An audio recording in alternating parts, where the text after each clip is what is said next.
Okay, here we go. 2010, I was selected to go down to the South Pole Station in Antarctica for an entire year by Raytheon Polar Services as an employee of a third-party contractor for the National Science Foundation. I function in a dual-role capacity as a tradesman and a firefighter.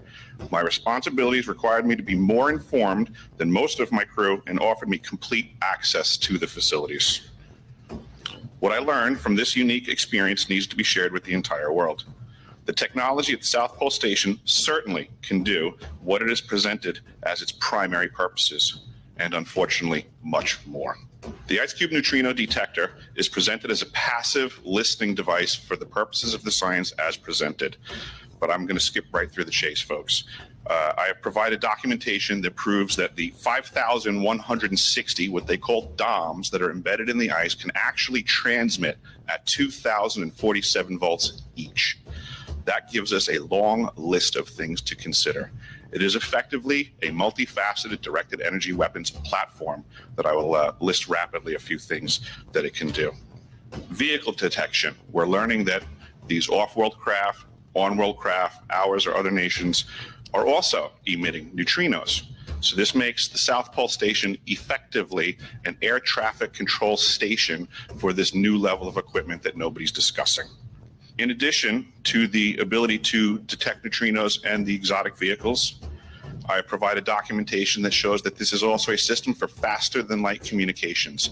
In the past, Gary McKinnon has hacked NASA, found the off-world fleet, the list of captains, and it's apparent that if we have faster than light vehicles moving throughout the system, we're going to need faster than light communications. This is that facility. Unfortunately, I have other bad news. The season that I was there, 2010 to 2011, we converted from construction to operations and maintenance in both the elevated station and the detector array. Unfortunately, when they first fired it up, that was when we had the earthquakes in Christchurch, New Zealand.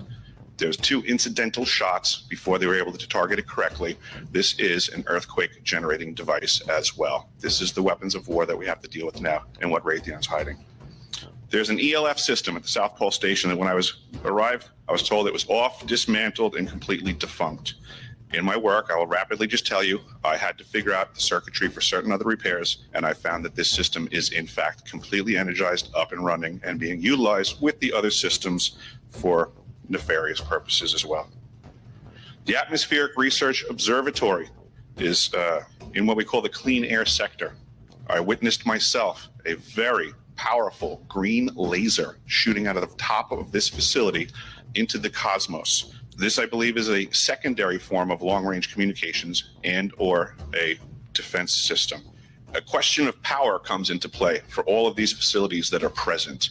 I assure you, I knew what was going on. I knew the load demands of the facility, and all of these new items exceed the demand for the systems that I was presented.